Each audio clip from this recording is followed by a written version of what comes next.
Nous allons passer à la première table ronde et je vais donc inviter les intervenants à me rejoindre sur la chaire.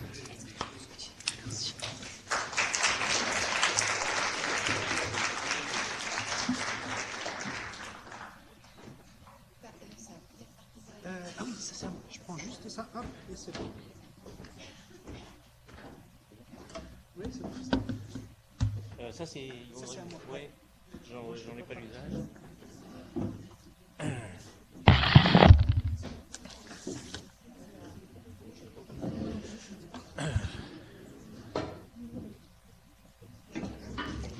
Oui, très bien.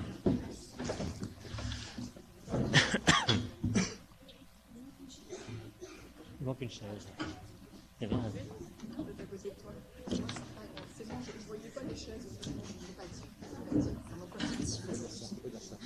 Tu vas parler de quoi? Je t'en parlerai après. Tu verras. On peut y aller? C'est bon? Tout marche? Bonjour, ou bon après-midi, voilà. On va faire cette première table ronde sur les métiers du numérique. Je suis Bertrand Manschweig. J'ai été pendant les 4 dernières années directeur du centre INRIA de Rennes-Bretagne-Atlantique et depuis une quinzaine de jours, je suis conseiller du président d'INRIA. J'ai juste parlé 2-3 minutes, voire 4 minutes. Avant qu'on fasse la présentation des intervenants, dont vous avez vu la liste s'afficher rapidement, juste pour faire une petite introduction, puis ensuite chacun se présentera. En fait, on va faire le plan de notre table ronde. Donc, je vais vous parler un tout petit peu. Ensuite, chacun dira qui il est et pourquoi, qu'est-ce qui l'intéresse dans le débat qu'on a cet après-midi. On fera une première série d'échanges, d'interventions sur, en gros, les 2 premières questions qui sont posées dans le cadre de ces 2 tables rondes. En gros, où est-ce qu'on en est aujourd'hui? Et une deuxième série d'interventions sur qu'est-ce qu'il faudrait faire dans l'avenir. Voilà. Alors, juste un tout petit mot quand même. J'interviens en tant qu'INRIA. Le sujet nous intéresse évidemment. On fait partie de ceux qui sont les inventeurs du monde numérique, comme on aime bien le dire. En fait, on met au point les technologies qui seront à la base des métiers du numérique de demain.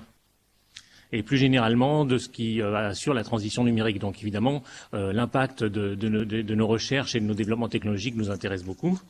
Je voudrais juste revenir, puisqu'il y a eu une question de monsieur ici à Rennes sur et ça me fait un tout petit peu réagir sur le numérique, l'informatique qui n'est pas une science. En fait, juste pour dire en 2 mots quand même que si. Si. On parle chez INRIAD à la fois des sciences du numérique et des sciences numériques, je reviendrai. En gros, dans les sciences du numérique, c'est les sciences nos sciences à nous, c'est-à-dire en gros l'informatique, les mathématiques appliquées, la simulation. Et là-dedans, on parle des réseaux, on parle des systèmes distribués, on parle des processeurs. En fait, les sciences qu'on met en avant là-dedans, c'est l'algorithmique, la modélisation, la logique, les mathématiques appliquées, la statistique, la physique, l'électronique. Quand on fait des systèmes bio-inspirés, on fait un peu de biologie. Quand on fait des systèmes sur le web sémantique, on fait de la sémantique. On fait de la science des systèmes quand il s'agit d'assembler des grands systèmes. Donc en fait, ça ne manque pas de science. Donc juste pour vous rassurer que quand on fait une carrière dans la recherche en numérique, on peut être considéré comme scientifique et c'est pas déshonneur. Pourquoi j'ai dit ça? C'est bien, on a de l'animation tout de suite dans la table ronde, c'est parfait. Juste pour ça, en fait. Pourquoi j'ai dit c'est pas une science, c'est une technologie? Parce que l'informatique exploite la science, en fait. Il profite de la science, du progrès dans la science, mais en elle-même, c'est pas une science. On en débattra après. Voilà, ça fera une autre une discussion de fin de table ronde. Et donc, on parle des sciences du numérique, c'est ce que je viens de décrire. Mais aussi, on a l'habitude de parler des sciences numériques, c'est-à-dire les autres sciences qui font appel au numérique. Donc, la médecine numérique, l'environnement, le numérique pour l'environnement, le numérique pour l'énergie, etc. Et ça, sont aussi des impacts, d'ailleurs, dont va nous parler, je crois, Anne Beauval, quand elle interviendra. Voilà. Il se trouve aussi qu'à l'intérieur d'INRIA, on a une mission sur la parité, parce qu'on n'est pas non plus parfait sur ce plan-là. On sait très bien qu'il y a une disparité assez importante des genres dans l'Institut. Donc, on s'intéresse beaucoup à cette question. Alors, avant de donner la parole aux intervenants, je voudrais juste vous ramener en arrière de 16 ans, juste pour faire un tout petit peu réfléchir, au 16 mars 1999. Oui, ça fait longtemps. ça fait longtemps. C'est le journal officiel du 16 mars 1999 qui publiait un texte qui s'appelait « Le vocabulaire de l'informatique et de l'Internet ». Un truc réalisé par la délégation générale à la langue française et aux langues de France. C'était l'époque de la francophonie. Hein. Et donc, c'est toujours en vigueur. Hein. Donc, ces gens-là, qui sont en fait un service du ministère de la Culture, avaient travaillé sur les termes de l'informatique et de l'Internet. Et ils ont défini, des tas de mots, évidemment. Et il y en a un qui m'a vraiment beaucoup inspiré. Ils ont défini le mot Internet. Et ils l'ont défini comme un nom masculin singulier. Et c'est ça, je trouve que les gens, bravo, 1999, des visionnaires, parce que en le mettant avant l'Internet, on parlait d'Internet avec un I majuscule, c'était un nom propre, et eux, en 99, ils ont dit nom masculin singulier, c'est-à-dire c'est une ressource comme l'eau, l'électricité, le gaz, l'Internet.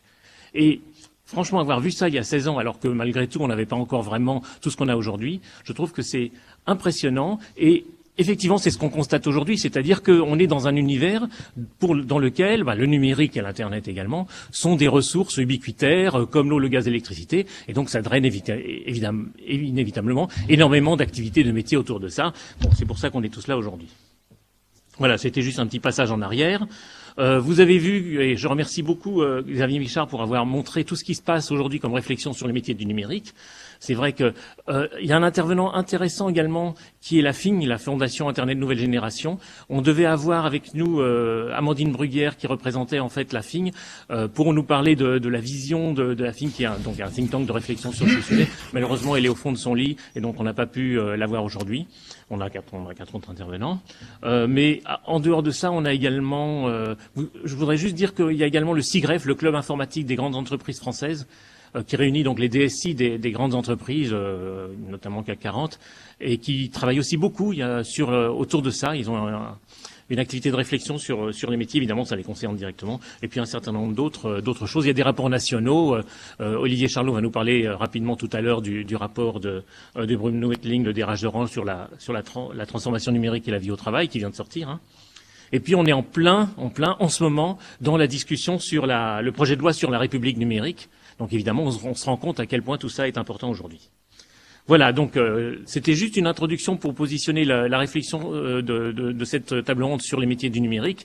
Vous allez voir qu'on va aborder non seulement les métiers du numérique, mais aussi un tout petit peu la place des femmes, de manière gentiment introduire la table ronde suivante, qui, je l'espère, pourra bâtir au-dessus de ça. Je voudrais maintenant que chaque intervenant se présente rapidement en disant donc qui, elle, où il est et qu'est-ce qui l'intéresse très très rapidement sur le sujet. On verra ensuite le traitement des questions. On va commencer par exemple au bout, Didier Perret. Donc bonjour, Didier Perret, je suis enseignant. Depuis 2013, je suis missionné par le délégué académique au numérique pour la coordination du réseau de formateurs académiques, donc second degré.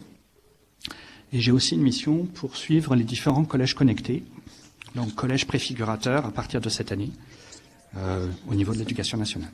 Voilà. D'accord. Ensuite, Anne-Michel.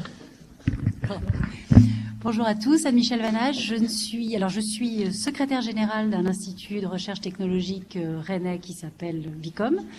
Je me considère peut-être à tort un peu atypique, c'est-à-dire que je ne suis pas scientifique. Certes, je suis une femme, mais j'interviens dans le monde numérique, mais dans un secteur purement administratif, dans un domaine purement administratif. Donc en fait, mon expérience, elle est surtout sur la manière dont les métiers de l'administration, les métiers qui ne sont pas des métiers scientifiques, se sentent complètement imprégnés du numérique. Parce que comme on l'a évoqué tout à l'heure, ou comme très justement l'a expliqué Xavier, le numérique est partout, et y compris dans des métiers qui ne sont pas des métiers scientifiques. Anne. Donc bonjour, Anne Beauval, directrice de l'école des mines de Nantes. L'école des mines de Nantes est une école qui est sous tutelle du ministère de l'Industrie, et ce qui m'intéressait moi plus particulièrement, c'est justement d'élargir cette notion de métier du numérique, parce que je pense que, je dirais, dans le monde dans lequel on vit, elle est, à mon avis, peut-être un peu étroite par rapport aux transformations de l'industrie. Et simplement pour me présenter un petit peu plus, j'ai eu la chance de travailler dans l'administration, j'ai eu la chance de travailler dans 3 usines différentes, et dans l'enseignement supérieur. Donc, je vous donnerai quelques exemples qui sont ancrés dans 18 ans. Il marche. Donc bonjour, Olivier Charlot. Donc moi je suis responsable de la GPEC chez Orange. Donc je vous expliquerai un peu ce que c'est que la GPEC, mais je vais vous le dire tout de suite. C'est la gestion prévisionnelle de l'emploi et des compétences. Voilà. Donc moi je suis un pur produit de l'université bretonne, puisqu'à mon époque j'ai fait ce qu'on appelle un DUG A, suivi d'une maîtrise en sciences et techniques à Rennes 1, pour finir par un DESS, pas à Rennes, mais à l'université quand même. Et maintenant, sur cette fonction GPEC, je suis parti sur la filière RH. Donc on voit qu'il y a des passerelles aussi entre des métiers techniques et d'autres métiers, mais c'est peut-être un autre sujet. Donc l'intérêt du numérique chez Orange, il est très fort sur plein de sujets. Il est fort parce que c'est un point crucial pour nos clients. Voilà. On se doit d'offrir à nos clients un certain nombre de services et le numérique est au cœur des services qu'on offre à nos clients. Il est aussi crucial au sein de l'entreprise parce qu'on est une entreprise qui se transforme. Les métiers changent, nos modes de fonctionnement changent et je vous donnerai quelques exemples en quoi, on va dire, le numérique nous sert ou comment nous l'utilisons. Voilà. Et puis, il y a eu l'allusion faite, et je vais en parler tout de suite. Il y a Bruno Mettling, notre DRH, qui a remis un rapport dernièrement à la ministre du Travail. Et ce rapport, moi j'en dirais juste 2 mots, c'est l'intérêt de ce rapport sur l'impact du numérique dans l'entreprise, notamment sur les questions du temps de travail et les questions de la localisation du travail. Voilà, on pourra peut-être en revenir, mais c'est un point important. Merci beaucoup. Voilà, donc des intervenants, vous voyez, très très complémentaires, donc j'espère qu'on va avoir une discussion passionnante. On aura de temps normalement à la fin pour les questions, évidemment. On va faire un premier tour donc sur, en gros, la situation d'aujourd'hui, et donc je passe la parole à Anne Beauval qui va parler de sa vision des choses. Bon, écoutez, je vais dans ce cas démarrer. Je disais tout à l'heure que je pensais qu'il fallait élargir la question au-delà des métiers du secteur. Alors, le numérique est un mot dans lequel on met beaucoup de choses. Moi, je reste sur les sciences et technologies de l'information et de la communication. C'est un peu plus ancien, mais ça précise plus.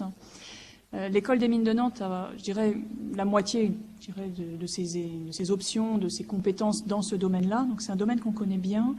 Mais j'aimerais élargir sur l'industrie en général, parce que je pense en fait que ce que l'on observe maintenant, c'est une transformation de l'ensemble de l'industrie par justement les sciences et technologies de l'information et de la communication. Monsieur du Syntec numérique, excusez-moi, j'ai pas retenu le nom, parlait tout à l'heure de la transformation de la société. Je vais pas revenir dessus, mais je pense qu'avec un petit temps de décalage, mais pas si important que ça, on observe de plus en plus une transformation de l'industrie en ce moment. Donc le numérique, pour moi, il ne faut pas le réserver à un secteur, les métiers du numérique non plus. Ça va bien au-delà du secteur du numérique. On est au début d'une mutation qui est importante, où globalement, les ingénieurs de demain vont devoir utiliser le numérique, les STIC, comme on utilise l'électricité, comme ils l'utilisent, je dirais, dans leur métier actuellement. Donc il faut former des spécialistes du numérique, il faut former des généralistes du numérique aussi d'ailleurs, mais il faut surtout former, je dirais, des ingénieurs, des cadres, des techniciens qui sachent ce que c'est, qui sachent comment ça va impacter le monde dans lequel ils vivent et l'entreprise dans laquelle ils travaillent. Je vais donner 2 exemples parce que je pense que c'est important. La transformation en profondeur, en fait, elle va jouer sur la connexion qui va se faire entre des flux d'informations, des systèmes, des matériels au sein d'une usine, entre une usine et son environnement. Ça peut aussi changer assez radicalement le modèle économique de l'entreprise.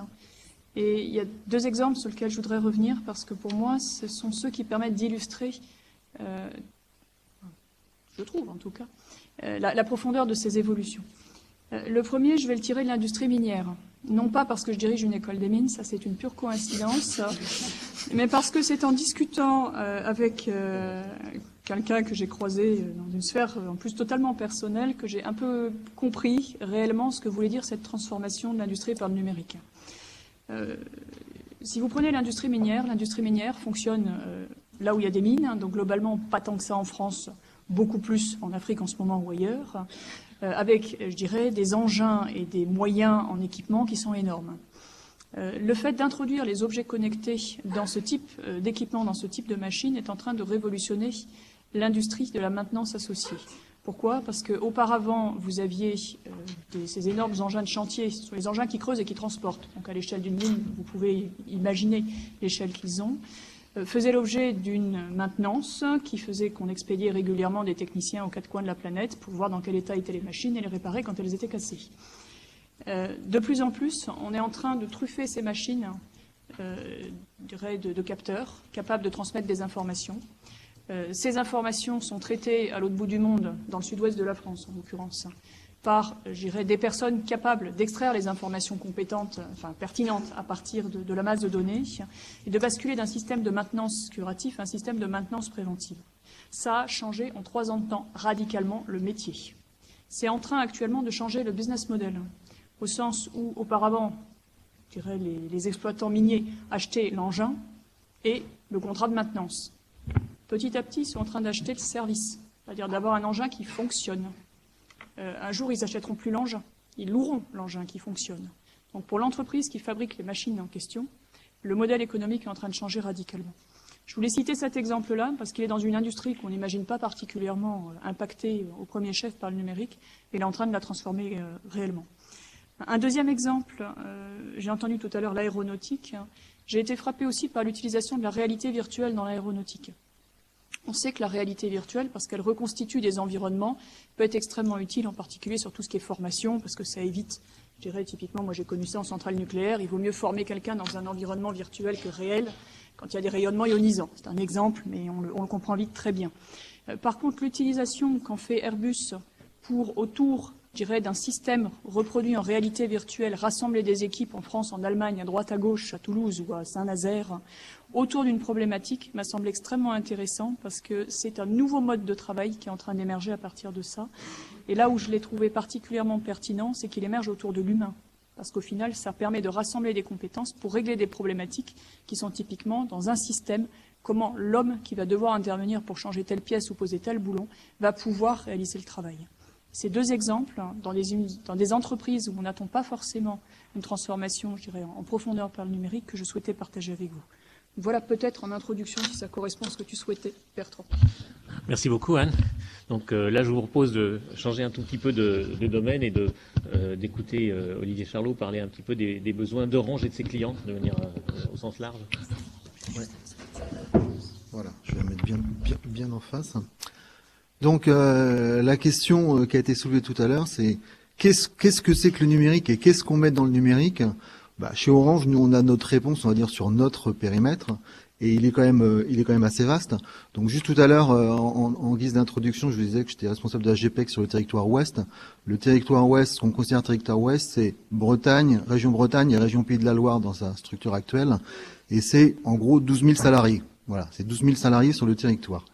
Et les métiers du numérique, on peut les classifier, je vais dire de façon simple, parce qu'on pourrait en parler des heures, en 3 grandes parties. Il y a une première partie qui sont chez nous les métiers qui conçoivent et qui fabriquent le numérique. Donc on va retrouver dans tous les centres de recherche, le R&D, voilà, qui vont travailler sur qu'est-ce que va être le numérique de demain, donc qu'est-ce qu'on va pouvoir fournir à nos clients demain basé sur le numérique. Il y a des ingénieurs développeurs, puisque chez Orange, on a des filiales à 100% Orange qui font partie de la Syntec. On va retrouver toutes les explications qui a eu lieu tout à l'heure.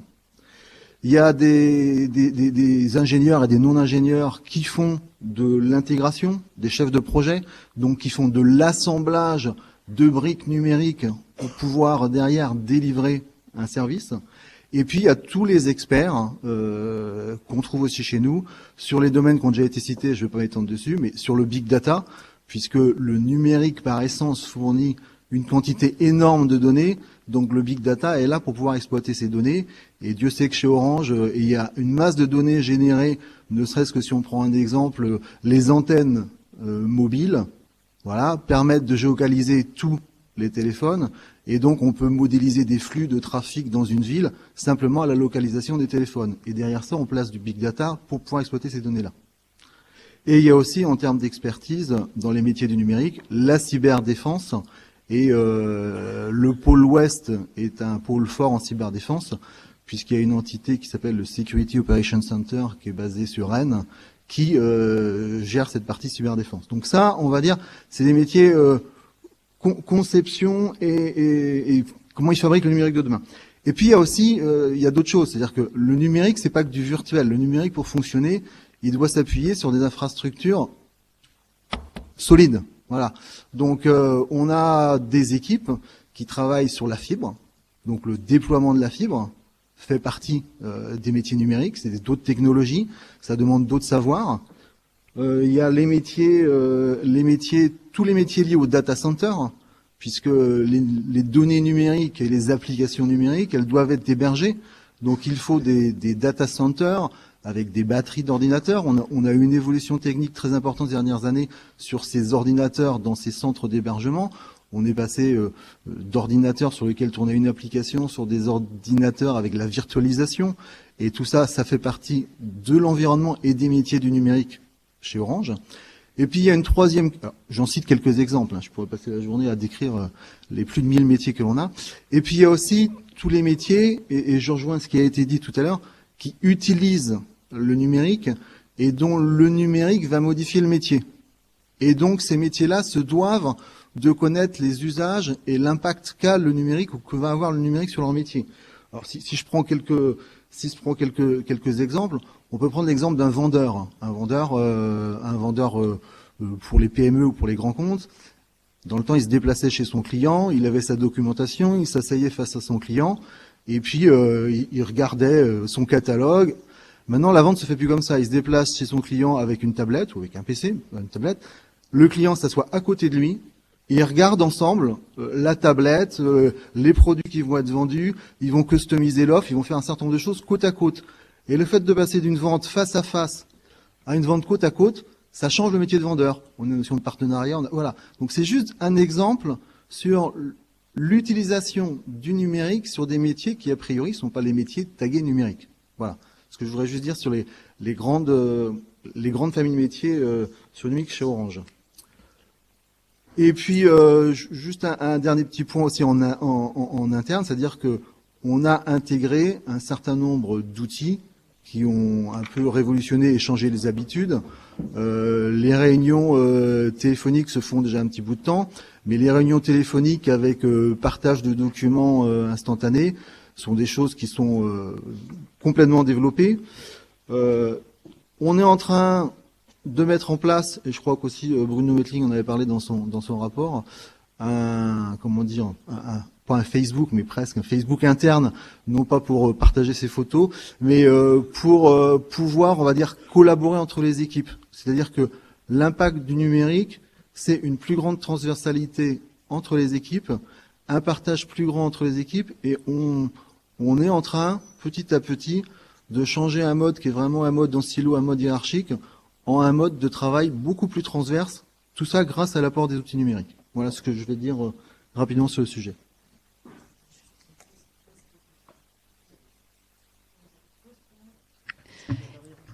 Lucas, peux-tu parler ?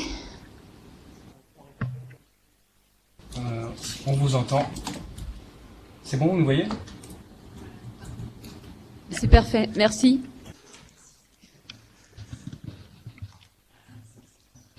Donc, pour compléter le tour, le point de vue, cette fois-ci vu du côté de l'enseignement, je donne la parole à Didier Perret. Je vais me rapprocher. Alors, par rapport à l'enseignement, si je reprends la présentation de Xavier Méchard tout à l'heure avec cette fameuse pyramide de ceux qui travaillent dans le numérique, on a dès l'éducation nationale déjà un léger décalage. J'ai repris quelques données sur les différentes formations, comme le BTS, comme le BTS système informatique, celui sur les services d'information aux organisations, le bac technologique STMG, STI2D. Sur l'ensemble de ces formations-là, on a entre 1 et 7% de filles sur l'année 2014 ou sur l'année 2015. Ce qui fait qu'on a déjà un léger décalage au départ. C'est pourtant pas une question de choix, c'est bien une question de candidature, peut-être de représentation des élèves par rapport à ces filières numériques et qui sont pourtant très attractives et la présentation était assez claire là-dessus. Alors, je ne m'explique pas complètement l'origine de ce décalage et pourtant au niveau de l'académie, entre autres, il y a un nombre assez conséquent de projets pourtant d'introduction du numérique au niveau des formations, et ce, dès l'école, le collège et le lycée. Ces projets, par exemple, au collège, on a, en technologie entre autres, les RoboFesta, donc sur l'académie, des enseignants qui travaillent déjà en collaboration sur plusieurs établissements pour engager leurs élèves à construire des projets de robots et ensuite de représenter leur établissement sur ces différents défis. Par rapport à d'autres établissements, on va avoir à l'école, entre autres, il y a la Cité des Télécoms dernièrement qui va déplacer ces ateliers, qui jusqu'à présent étaient des ateliers sédentaires au niveau de l'école, et qui va pouvoir se déplacer dans les écoles, dans les établissements, dans les collèges, en présentant entre autres un certain nombre d'ateliers sur identité numérique, sur les ateliers robotiques, sur Internet responsable. Et on a réellement des travaux qui se font dans les établissements pourtant pour construire cette culture numérique auprès des élèves.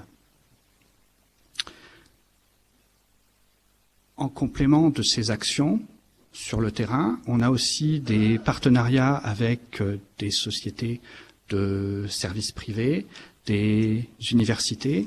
Il y a entre autres le projet IntuiScript qui permet à des élèves d'apprendre via des tablettes à mieux former leurs lettres. Donc toute la question de est-ce que le numérique à l'école, on doit abandonner l'écriture script avec le crayon et on doit juste passer au clavier et totalement, comment dirais-je, à mettre de côté, la question se pose pas puisque c'est avec les tablettes que là, grâce à IntuiScript, on va aider les élèves à écrire à la main, à réussir à former leurs lettres. Donc il y avait cette idée aussi de learning analytics, c'est-à-dire d'être capable, via le numérique, de récupérer la chronologie du geste de l'élève, de façon à aller, pour chaque élève, apporter une différenciation et une aide qui va être totalement personnalisée. Donc le numérique rentre et, bien entendu, vient changer un petit peu la perception qu'on peut avoir du sujet. Pour continuer sur cette question de pourquoi est-ce qu'il y a un tel décalage entre les formations donc numériques et l'enseignement, je crois qu'il y a aussi une question de prise en compte au niveau des enseignants. La plupart des enseignants, dans le second degré en tout cas, pour ce que je connais, ce que j'ai pu observer, entre autres sur les différents collèges dans lesquels on intervient en formation, les collèges connectés aussi, depuis 2013, ils utilisent tous le numérique tout le temps pour faire leurs cours à la maison, en établissement. Il y a un certain nombre d'obligations, entre autres le cahier de texte les appelle, et le plus gros volet à l'heure actuelle où il faut absolument intervenir, c'est de faire utiliser le numérique par les élèves, et pas que ce soit juste l'enseignant qui l'utilise. Et là-dessus, on travaille au niveau du rectorat, donc avec le groupe Présentis. Il y a quand même 28 formateurs qui sont déchargés pour accompagner les enseignants, toutes disciplines confondues, sur le terrain. Et on est là justement pour former non plus à l'outil. Début, quand je suis arrivé, moi, en 2008, on faisait des formations au TBI. On faisait des formations à l'utilisation de la messagerie, à l'utilisation de certains logiciels. Aujourd'hui, ce que nous demandent les établissements, c'est de faire des formations sur l'identité numérique, de faire des formations sur comment est-ce qu'avec le numérique, je vais pouvoir faire travailler mes élèves au niveau travail collaboratif. Comment est-ce que je vais pouvoir différencier ma pédagogie grâce à différents outils. Et donc, en fait, nos formations ont complètement changé d'optique, c'est-à-dire qu'on est sur la réponse aux besoins du terrain et utiliser des outils différents pour la pédagogie. Et c'est sur la pédagogie que l'effort doit être mené à l'heure actuelle. Merci.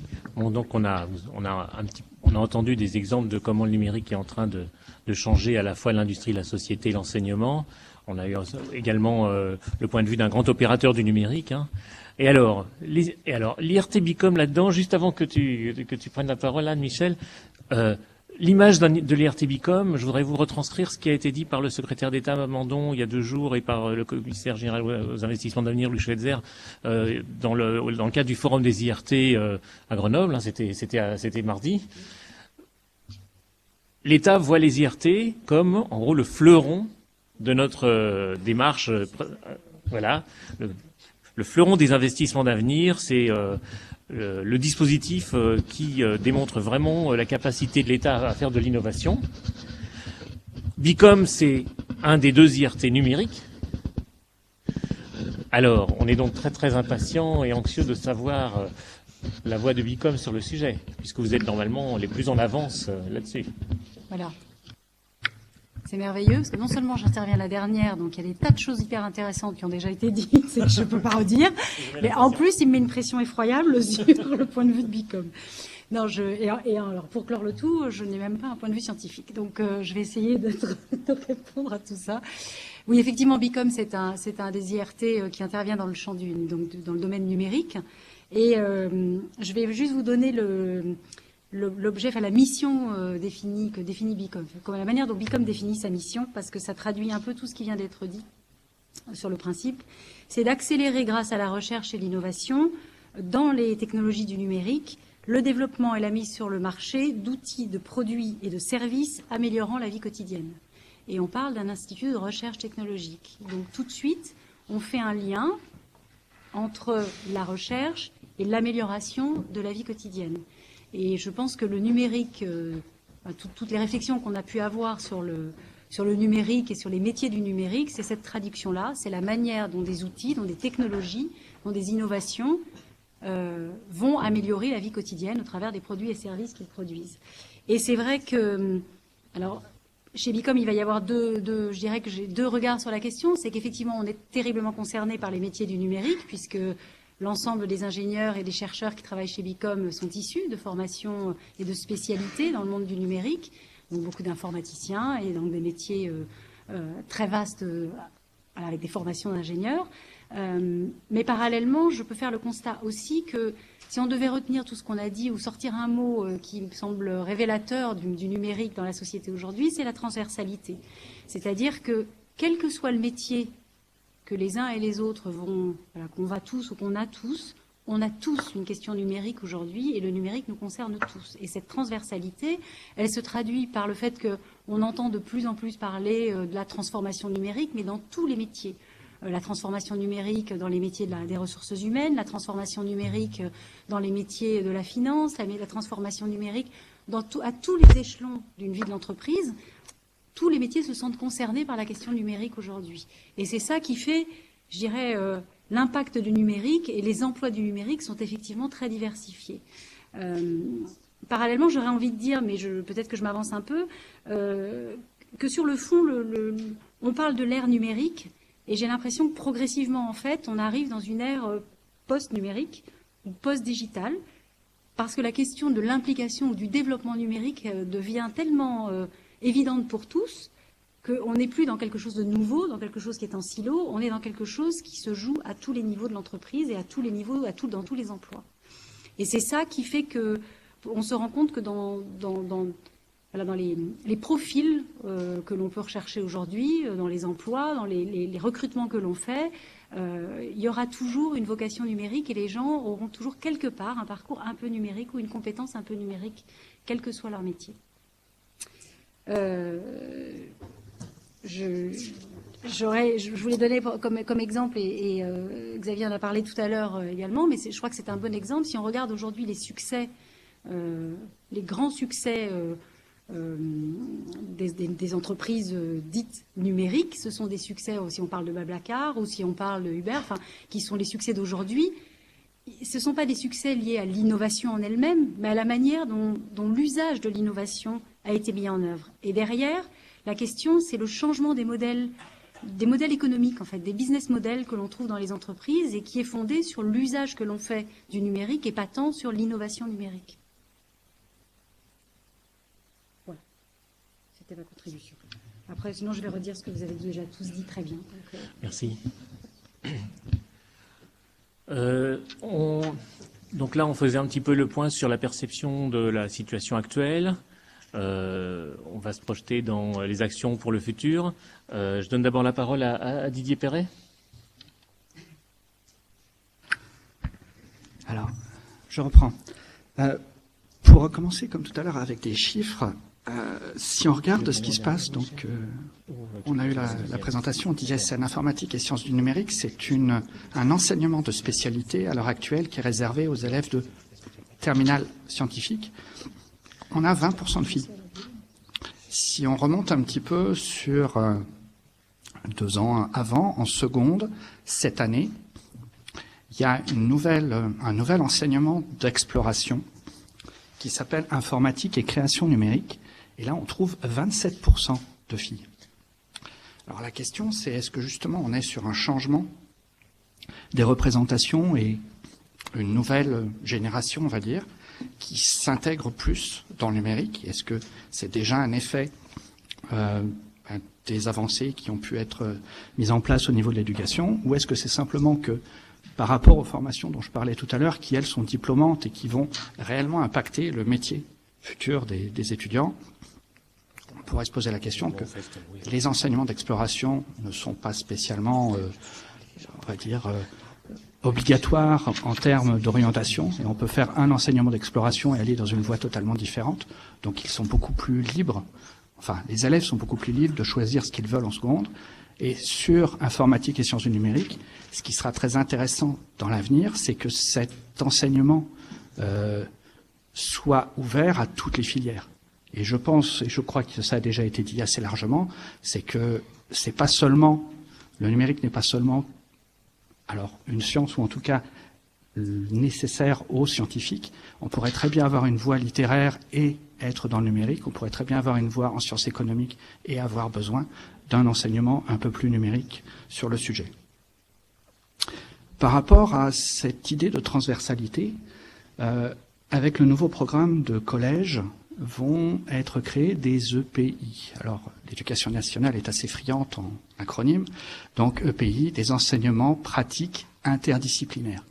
C'est-à-dire que ce qui se faisait jusqu'à présent de manière informelle ou sur le choix de certains enseignants de travailler ensemble sur certains projets, notamment en collège, on va avoir réellement une formalisation de ces espaces, ou en tout cas de ces temps de travail des élèves, où ils vont pouvoir être sur plusieurs disciplines qui pourraient être très différentes et qui vont pouvoir amener justement cette vision un peu plus transversale du numérique et pas seulement réservée à l'enseignant de technologie. Pour continuer sur les évolutions, l'Académie de Rennes, depuis l'année dernière, a mis en place pour les enseignants un service qui s'appelle Cartoon, encore un acronyme, donc cartographie des usages du numérique. Pour la première fois dans l'Académie, des enseignants peuvent publier à destination de tous les autres enseignants, sans validation préalable des inspecteurs, des ressources, des activités qu'ils ont faites en classe, les mettre à disposition sur une carte, donc c'est géolocalisé avec les établissements, et sur ces fiches sont précisées l'adresse email de l'enseignant, l'adresse email des enseignants quand ils sont plusieurs, de façon à ce qu'on puisse les contacter pour échanger sur le sujet, et aussi de façon à ce qu'on puisse aller les voir. Le fameux donner à voir qui permettrait aux enseignants de pouvoir élargir leur pratique et d'aller voir justement ce qui se fait dans d'autres classes pour se rassurer un petit peu sur cette introduction du numérique qui peut parfois paraître difficile. Pour finir sur l'amélioration des choses, donc bien entendu, il y a d'autres projets comme le projet IFRAN qui va regrouper à la fois le rectorat, des universités et puis des entreprises. La question aussi, c'est peut-être de voir ce qui se passe au niveau des parents. Vous disiez tout à l'heure, il y a très peu de filles dans certaines filières. Question de représentation, peut-être intégrer plus au niveau des établissements les parents, pas seulement sur de la communication, en leur donnant les codes pour s'inscrire sur la plateforme de l'ENT pour aller consulter les notes des élèves, mais pour approfondir une culture numérique ou une culture du numérique, de façon à ce qu'ils puissent mieux connaître justement cette filière. Et je voulais rebondir sur... en fait, je l'avais écrit même avant que vous en parliez. On a parlé à midi. On dit aujourd'hui l'informatique. Et pour moi, quand je dis l'informatique, c'est ni un, ni une. C'est absolument général. Il n'y a pas vraiment de question de genre. Donc, à réfléchir peut-être pour en parler aux élèves. Voilà, vous voyez qu'on commence à aborder, à se rapprocher de plus en plus du sujet de la deuxième table ronde. Moi, je trouve aussi intéressant cet accent sur l'interdisciplinarité. Alors évidemment, puisque le numérique impacte tous les domaines, inévitablement, on est de plus en plus contraint, ou c'est au contraire une opportunité de travailler sur l'interdisciplinarité. Je pense que c'est vraiment une richesse. Je donne la parole à Olivier Charlot pour parler un petit peu de l'évolution vu chez Orange. Alors, en termes d'évolution, nous ce qu'on remarque, c'est plus qu'une expertise très pointue. L'entreprise a besoin de s'adapter, donc on a besoin de personnes qui savent s'adapter au changement, et le changement du numérique en est un. Donc le message qu'il y a derrière, c'est que oui, on va rechercher, notamment en recrutement, des gens qui ont des compétences bien techniques, parce qu'on aura toujours besoin d'un expert sur les dernières technologies, mais on recherche aussi des gens qui auront le profil pour pouvoir s'adapter, évoluer et faire fonctionner les choses en transverse. C'est le maître mot, il a été dit, mais je le répète, on est vraiment sur des fonctionnements transverses au sein de l'entreprise, et il y a une vraie différence par rapport à ce qu'on vivait il y a 5 ans sur ce sujet-là. Sur un autre exemple qui, je pense, peut vous intéresser, sur les recrutements.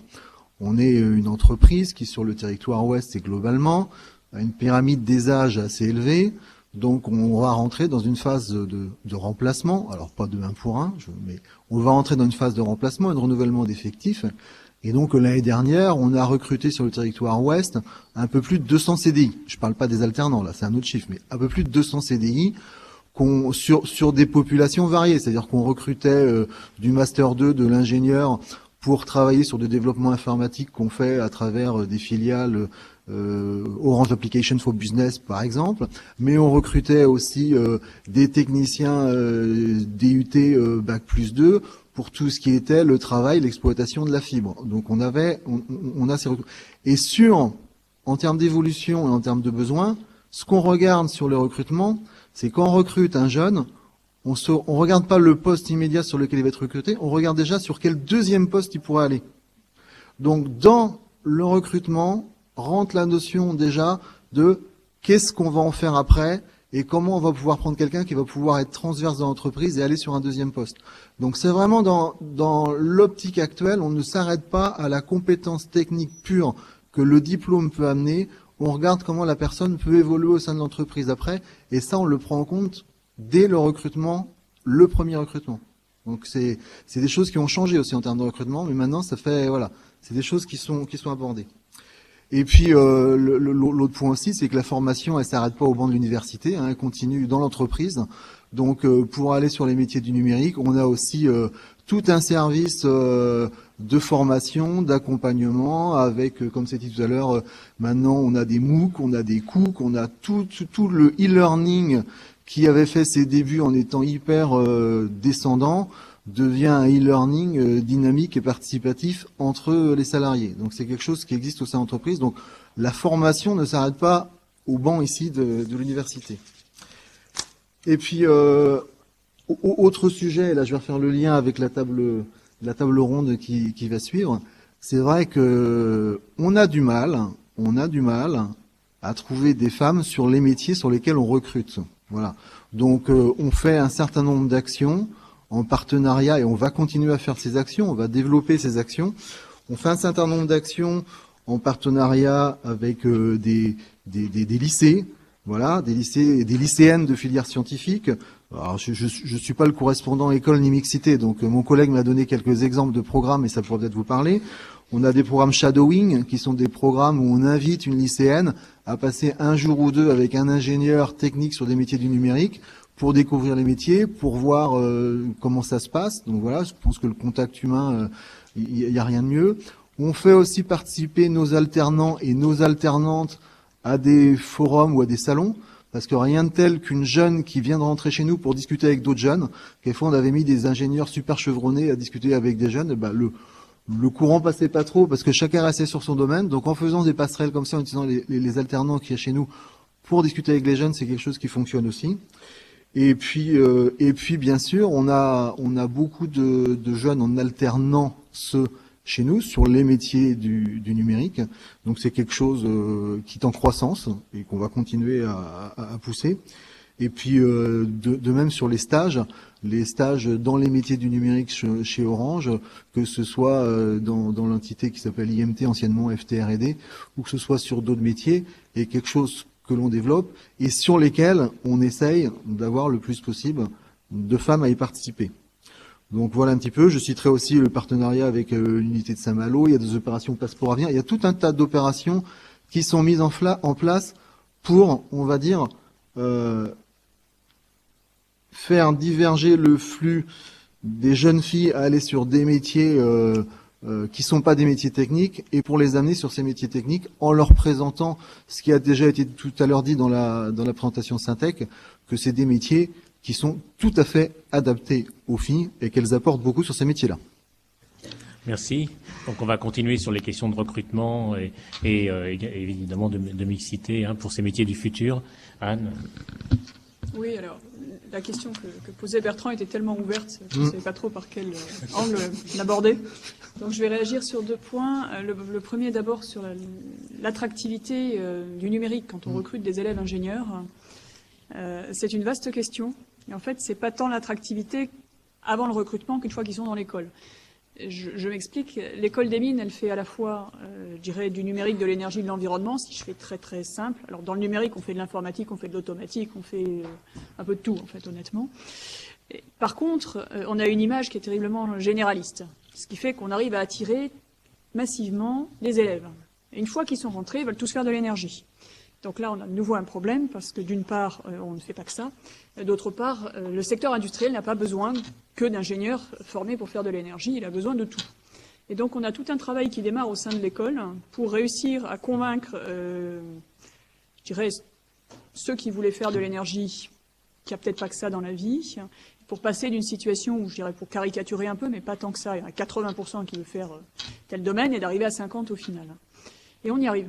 On y arrive, je dirais, parce que petit à petit, en lien avec les entreprises avec lesquelles on travaille, avec les parcours des anciens élèves, avec les enseignants-chercheurs, toutes disciplines confondues d'ailleurs, à montrer aux étudiants qu'on a recrutés que, justement, la palette qu'on leur propose leur permet des choix et que dans ces choix, ils trouveront forcément quelque chose d'intéressant et qu'ils ne sont pas forcément obligés de rester sur des images et qu'il peut y avoir des métiers extrêmement intéressants dans le domaine de l'automatique, dans le domaine de l'informatique, dans le domaine de l'optimisation, etc. Mais c'est vrai que c'est un challenge, parce qu'entre le produit de sortie, qui est l'étudiant diplômé, et la matière première qu'on a à l'entrée, il faut d'une certaine façon travailler pour faire découvrir d'autres horizons aux jeunes qui sont rentrés à l'école des mines de Nantes. Ça se passe toujours très bien, mais c'est à recommencer à chaque nouveau recrutement. Si je fais le pont également avec la table ronde suivante, concernant les jeunes filles, on a un recrutement qui est, je dirais, bon pour une école d'ingénieurs telle que la nôtre, une thématique, au sens où nous avons à l'entrée à peu près 30% de jeunes filles, à la sortie aussi, je vous rassure, mais avec une répartition dans les matières, enfin dans les grandes thématiques, qui est parfois assez variable, au sens où, si je raisonne uniquement sur les options, je qualifierais de numérique. On fait de l'informatique industrielle, de l'automatique, de l'optimisation. Eh bien, on peut avoir entre 10% de filles et 40% de filles. Ce sont que des options de STIC, mais il y a des tropismes qui font qu'elles vont s'orienter peut-être plus dans certaines filières que d'autres. Et là, je crois que c'est pas tant l'intérêt du métier, ça va être quelques clichés sur une option informatique pure, entre guillemets, oui, celles-là on les a encore. Et puis ensuite, plutôt les parcours des anciens élèves, des anciennes élèves qu'elles vont voir, des personnes qu'elles vont rencontrer en entreprise, dans les stages qu'elles vont faire, à l'école, qui vont contribuer à les orienter. Et je pense que le rôle de l'exemple, le modèle est un peu fort, mais de pouvoir se projeter dans quelqu'un de pas totalement inaccessible quand même, mais qui a fait tel parcours, va donner envie. Et pour l'anecdote, je pense que ça ne doit pas être un hasard, mais l'option qui attire le plus les jeunes filles à l'école des mines de Nantes dans le domaine des STIC est dirigée par une enseignant-chercheur. Et je pense que ça doit faire partie des mécanismes d'entraînement. Voilà. Alors Anne-Michel, est-ce que vous constatez les mêmes tropismes chez Bicom ? La chance que j'ai en fait de travailler dans un IRT, c'est que un IRT par définition c'est un lieu de mixité, mais de mixité totale, puisque un IRT c'est la mise en commun de ressources d'origine industrielle, d'origine académique ou d'origine propre à l'IRT. Donc déjà par définition, on vit la mixité en permanence. Et donc effectivement, s'il fallait, au nom de cette mixité, s'il fallait, la question que tu posais, c'était comment on améliore l'avenir. Je pense déjà que ça passe par là, et je répète, je parle d'une mixité totale et pas que d'une mixité homme-femme. Mixité des parcours, des origines, des compétences, des spécificités, et c'est ce qui fait derrière ce que nous appelons, ou que beaucoup de gens appellent comme ça d'ailleurs, mais ce que nous avons nous envie d'appeler la recherche des talents. Donc, le talent, quelque part, il vient de là. Et pour nous, il vient vraiment de cette notion de mixité. Et donc dans la recherche de nos collaborateurs, ou en tout cas je dis collaborateurs, mais c'est des bicomiens, comme on les appelle, que ce soit des gens qui viennent du monde industriel, du monde académique ou qui sont recrutés par Bicom. On est dans cette recherche de talent qui est construite sur des compétences mixtes. Et donc si je fais le lien avec la table suivante, les pauvres, je ne sais pas ce qui va vous rester derrière, tant pis. Effectivement, cette mixité-là et la problématique de l'attractivité des filières scientifiques, on l'a tous dans nos domaines parce que c'est une question qui nous préoccupe, c'est une question qui nous interpelle et qu'on aimerait pouvoir avoir une population de bicomiens qui soit parfaitement, qui ait une certaine parité, même si on est tous à peu près dans les mêmes proportions, on reste sur du 25%, 30%. Et alors, quelqu'un a posé la question tout à l'heure. Oui, on est sur du 25-30% avec majorité de femmes dans les métiers administratifs, très clairement. Donc, il y a toujours cette problématique, effectivement, que l'on pressent de l'attractivité des filières purement scientifiques. Mais malgré tout, si je voulais élargir un peu le débat, j'ai envie de dire que la question de la femme dans le numérique, c'est restreindre la question de la femme dans le monde du travail à l'application dans le monde du numérique. Mais que progressivement, ces évolutions que l'on constate dans le monde dans nos filières du numérique ou dans les filières scientifiques, elle est le reflet aussi d'une amélioration progressive de la place de la femme dans le monde de l'emploi d'une façon générale. Merci beaucoup. Bon, je pense qu'on a abordé énormément de choses dans ces discussions. Je sais que l'heure tourne, mais je crois qu'il nous reste quand même encore quelques minutes pour des questions des différentes salles qui sont là. Alors, je ne sais pas comment on fait pour voir les questions, mais en tout cas, on est prêt à les recevoir. Alors, on a une question à Lorient. Ouais, j'en vois au moins une à Lorient. Vous m'entendez? Donc vous avez parlé des femmes et vous avez parlé tout à l'heure, Monsieur Perret, de la nouvelle option seconde exploration sur la partie création.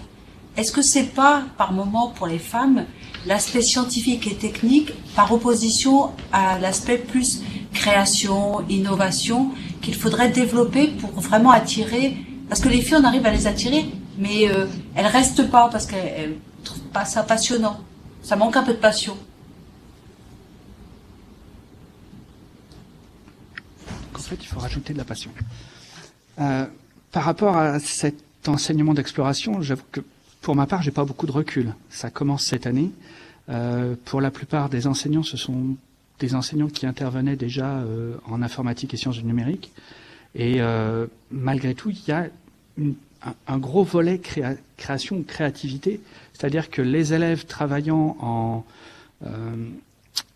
en groupe sur des projets, il est bien entendu plus intéressant d'amener cette créativité avec l'outil numérique. On va voir à la fin de l'année ce que ça va donner en termes de projets, de production des élèves et au niveau des formations des enseignants qui vont pouvoir continuer sur cette option-là. Je pense que c'est quand même, oui, un des volets attractifs par rapport à informatique et sciences numériques où dans l'ISN, il n'y avait pas ce volet création qui était mentionné. Pourtant, il est bien présent. Et les collègues qui travaillent sur la spécialité ISN, il y a des élèves qui fabriquent des choses, qui conçoivent un certain nombre de choses, que ce soit des jeux, des robots, et il y a réellement de la créativité dedans. Je ne sais pas si je réponds à la question. Voilà. Excusez-moi. Saint-Malo, à vous.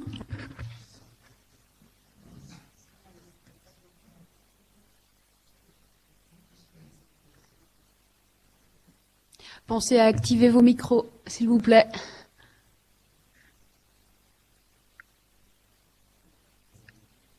Alors, on va passer une question à Rennes. Alors, ça va sans doute être abordé dans la prochaine table ronde, mais est-ce qu'il n'est pas important de déplacer un petit peu le regard au-delà de nos frontières, puisqu'il y a des références culturelles il y a un cadre socioculturel très fort en France, mais par exemple, le métier de développeur est très développé chez les femmes dans certains endroits d'Asie, en Europe de l'Est, etc. Et on a un prisme très franco-français là dans cette première table ronde, je pense, qui est un peu frappant, mais est-ce qu'il n'est pas important de déplacer notre regard un petit peu? Je peux peut-être juste, je vais répondre rapidement parce qu'en fait, il faut attendre la deuxième table ronde. Oui, voilà, c'est ça. Et notamment parce qu'on a une interview d'une américaine, Deb Agarwal, qui s'intéresse beaucoup à ces sujets-là. Une petite vidéo, pour montrer que les problématiques sont pas complètement différentes non plus. Alors c'est vrai qu'aux États-Unis, ils sont plutôt un petit peu. Enfin, vous verrez. Je vais pas dévoiler à l'avance ce que va raconter Deb. Nous avons une deuxième question à Rennes. J'ai deux questions. D'accord. Je vais essayer. Est-ce que ça va là? Bon. Alors, première question, c'est, je m'excuse, je m'adresse plutôt aux représentants de l'Académie Éducation nationale. La question de l'usage de Toutatis au collège, qui n'est pas très en fait utilisé par les enseignants encore aujourd'hui, et donc et pourtant je crois que les parents d'élèves ont une forte demande sur la question de cet usage par les enseignants. Donc il y a une évolution qui aujourd'hui n'est pas encore faite à ce niveau-là. J'avais un enfant au collège jusqu'à l'année dernière et j'ai pas pu voir une relation avec les enseignants, donc le travail scolaire, etc., qui devait être mis sur Toutatis, qui n'a jamais été fait ou très peu encore aujourd'hui. Donc comment faire progresser cette question-là? Ça me semble toujours d'actualité dans le futur.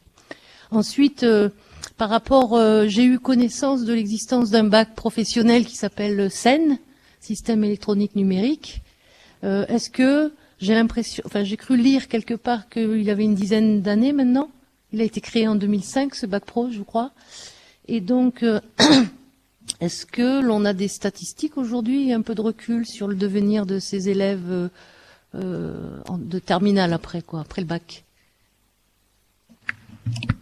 Alors, je peux répondre tout de suite à la deuxième question sur les statistiques du devenir. Non, je les ai pas là. Faudrait que éventuellement vous puissiez me contacter plus tard. Je pourrais vous retrouver éventuellement quelque chose. Là, pour tout de suite, non, je vais pas pouvoir vous répondre. Cette filière, donc Bac Pro, SEN, système électronique et numérique, fait partie de mon petit 1 à 7% de filles du départ. Ça faisait partie des filières sur lesquelles on a essayé de chercher un petit peu quelle était la parité. Donc voilà, je peux pas vous en dire plus pour cette filière-là. Par rapport à Toutatis, alors, Toutatis existe déjà depuis un certain nombre d'années. Pour les enseignants,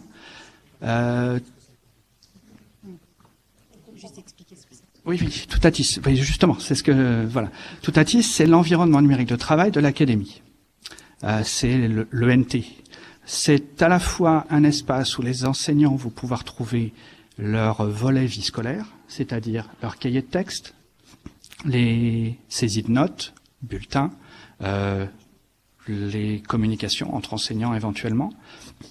Donc ça, c'est tout le volet vie scolaire. C'est celui qu'on voit le plus apparaître et qui, dans toutes les académies d'ailleurs, est quasiment l'usage à 80-90% de ce qu'on fait d'un ENT. La partie pédagogique, c'est très variable. Donc on a au sein de Toutatis d'autres services, entre autres un service Moodle, donc qui est présent aussi à l'université sous la forme de cursus à Rennes 2, qui est un espace où l'enseignant va pouvoir déposer des fichiers, travailler avec ses élèves, récupérer des documents et tout ça. Cette partie-là, il y a pourtant, à ma connaissance, sur les 379 établissements du second degré, on en est à plus de 280 plateformes Moodle. Maintenant, elles sont ouvertes. Dans ces plateformes-là, vous n'avez pas 100% des enseignants à y participer. Souvent, ce ne sont que 3-4 enseignants qui ont ouvert la plateforme et qui vont participer et mettre des documents là-dessus. Et c'est réellement là-dessus qu'on essaie de travailler avec les formateurs académiques. Mais si je prends un exemple, dans mon établissement, quand j'ai fait ouvrir la plateforme Moodle, donc ça remonte déjà à quelques années, j'ai commencé à travailler avec mes élèves de première et de terminale avec un forum dans le cours. C'est-à-dire que les élèves étaient en mesure de me contacter quand ils étaient chez eux pour répondre à des questions sur l'exercice qu'ils avaient à faire. Et j'ai des collègues qui m'ont dit « je n'utiliserai jamais Moodle ». Les élèves, s'ils ont une question à me poser, ils viendront à la fin du cours. Mais je ne répondrai pas le soir, c'est un autre temps. Je n'ai pas à répondre aux élèves par mail à un autre temps que celui où je suis présent dans l'établissement. Donc on a un certain nombre de représentations, de situations. La posture de l'enseignant change avec le numérique et ce temps-là, à l'heure actuelle, n'est pas pris en compte pour nous dans notre travail. C'est-à-dire qu'un enseignant qui va ne faire ses cours qu'en présence des élèves, un enseignant qui va faire ses cours associé à une plateforme, alors c'est Moodle dans l'ENT, mais ça peut être quelque part d'autre. Hein. Il y a même des enseignants qui travaillent avec Twitter, avec Facebook, dans l'académie. Ce temps-là n'est soit pas pris en compte, soit peu considéré. Et donc il y a tout un changement, je pense, beaucoup plus large que juste l'utilisation de l'ENT pour les enseignants. Là, je pense que Olivier va se mettre en écho à Ce que vous dites là n'est pas propre à l'éducation nationale. On le retrouve dans toutes les entreprises qui vivent la digitalisation. C'est-à-dire que chez Orange, tous les cadres sont équipés de téléphones, de smartphones avec leur messagerie. On a accès en permanence en se connectant avec nos identifiants à tout l'intranet et toutes les applications de l'entreprise. Donc se pose la question du temps de travail, se pose la question du lieu de travail, puisqu'on peut travailler partout, n'importe quand. Ça faisait partie d'ailleurs du rapport de Bruno Mettling qui parlait de droit à la déconnexion. Donc on est actuellement avec le numérique dans un subtil équilibre où on laisse les gens travailler quand ils veulent, où ils veulent, mais à condition qu'ils ne dérangent pas ceux qui veulent pas travailler. Voilà, on est sur une frontière assez limite. Donc ça se cherche, et voilà, ça finira par se trouver. Mais c'est vrai que c'est un sujet qu'on retrouve partout, cette comment dire, irruption dans la vie privée, dans le lieu privé, dans la sphère privée, du travail via les outils numériques. Il y a aussi la position des élèves. Autre situation, il y a des élèves qui se plaignent que leurs parents reçoivent via l'ENT les notes avant même d'avoir reçu leur copie. Donc il y a une question aussi de toute cette intégration-là. Le numérique fait que l'enseignement n'est plus cantonné au mur de l'établissement. Il dépasse aujourd'hui avec l'ENT ce temps, ce lieu. Et donc il y a petit à petit une prise en compte à faire de ces changements. Et à la fois vis-à-vis des parents qui peuvent ne pas recevoir tout le temps la dernière note de leur enfant en direct et qu'elle ne sera donnée que 24 heures plus tard parce que l'enseignant a décidé que c'était d'abord l'élève qui allait recevoir sa copie et qu'ensuite ces notes, elles seraient mises en ligne plus tard. Donc voilà, il y a un juste équilibre. Non, et puis sur ce sujet-là, en plus du rapport de Bruno Mettling, je vous encourage aussi à regarder, si vous ne le connaissez pas, chercher sur Google le rapport sur le rapport entre travail et vie privée de Jean-Claude Delgene qui date d'il y a, je dirais, 3 ou 4 ans. C'est absolument édifiant. Je ne sais pas si on a le temps de prendre encore une question. Il y avait Saint-Malo qui avait disparu, mais est-ce que Saint-Malo a réapparu? On va prendre une dernière question. Alors, nous, on en a une à Lorient, si Saint-Malo ne se manifeste pas. Je la donne, la question? Je pense qu'on pas hésiter. On peut y aller, oui. Voilà, je vais donner ma question sur Lorient, je ne sais pas pour Saint-Malo. On a beaucoup parlé d'ingénieurs et il y a eu des périodes dans la vie où les ingénieurs informatiques étaient beaucoup mis en avant. Et après, il y a eu une génération de ces ingénieurs qui ont été cassés quelque part et déclassés.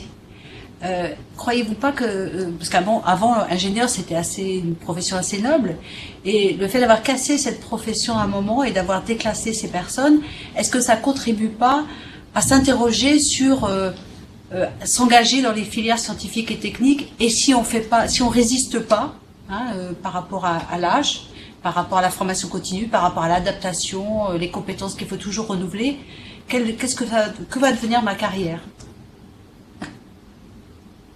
J'ai entendu gestion prévisionnelle des emplois des compétences, peut-être qu'il y a une réponse. Je me sens visé. Alors, je sais pas trop à quoi vous faites allusion quand vous dites les ingénieurs ont été cassés. Peut-être qu'en effet, le métier d'ingénieur de développement, et là je parle sous le contrôle du représentant Syntec, fait qu'au bout d'un certain temps, il y a des souhaits d'évolution, et que des ingénieurs qui faisaient du développement informatique sur des projets évoluent après sur le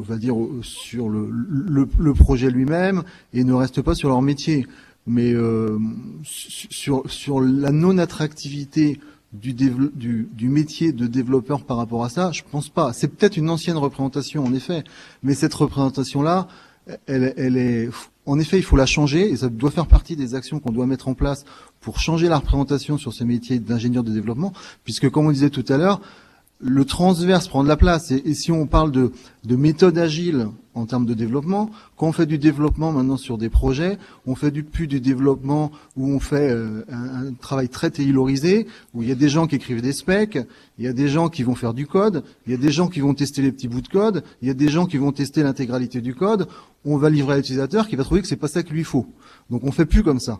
On fait actuellement en mettant ensemble les développeurs, les utilisateurs, et on parle de coach, donc c'est des nouveaux métiers, de coach agile, de gens qui font la coordination entre les développeurs, les utilisateurs, qui sont capables de sortir de façon régulière une version du produit, et que cette version du produit, on réagit tout de suite en fonction du regard d'utilisateur pour la modifier. Donc on est vraiment sur une autre approche du métier de développeur, et peut-être qu'en effet cette image-là est perdue, il faut la changer, mais dans les faits elle a déjà changé.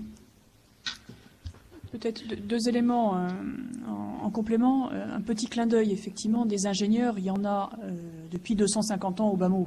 Et donc, quand je dis ça, c'est que le statut de l'ingénieur dans la société, son rôle, sa place, évolue et n'a pas fini d'évoluer et continuera d'évoluer. Donc, comme je ne sais pas exactement, madame, à quoi vous faites référence quand vous dites qu'ils ont été cassés, entre guillemets, j'ai un peu plus de mal à préciser ma réponse, mais je pense que c'est un métier qui évolue, qui se repositionne, qui se projette aussi en fonction des enjeux des entreprises et de l'industrie, auxquels il participe. Ensuite, je pense que les écoles d'ingénieurs forment des ingénieurs, mais qui sont compétents sur des technologies, mais qui ont surtout une capacité conceptuelle à apprendre, à rebondir, à développer de nouvelles compétences et, à s'approprier de nouvelles technologies.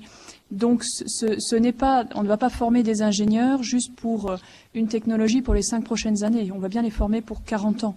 Et je pense que c'est vraiment ça qu'il faut garder en tête, surtout dans des métiers tels que ceux du numérique, où les technologies évoluent. L'industrie peut avoir un besoin urgent de telle technologie, mais dans 5 ans, ça sera plus celle-là. Et c'est notre responsabilité de leur donner les bases qui leur permettront, de rester à niveau tout au long de leur carrière professionnelle, grâce à leur formation initiale, et puis grâce à ce qu'ils apprendront par leur métier, et puis par la formation continue ensuite au fur et à mesure.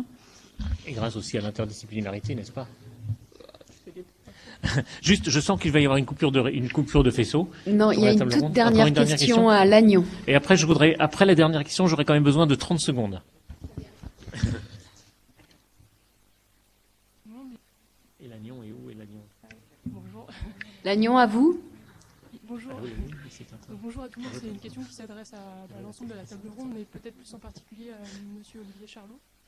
En fait, j'ai bien entendu la difficulté à trouver les femmes, les candidates féminines. Donc, désolé pour Lannion. On m'a recommandé de vous donner un peu plus d'informations sur les deux rapports qu'on a mentionnés. Voilà. Donc, juste pour le rapport de Bruno Wettling, il s'appelle Transformation numérique. Alors, ça dépasse un petit peu le cadre de la table ronde, mais comme on l'a cité, il s'appelle Transformation numérique et vie au travail. Vous le trouverez facilement sur le site du ministère du Travail, de l'Emploi et de la Formation professionnelle et du Dialogue social. C'est un rapport qui date d'il y a un mois environ.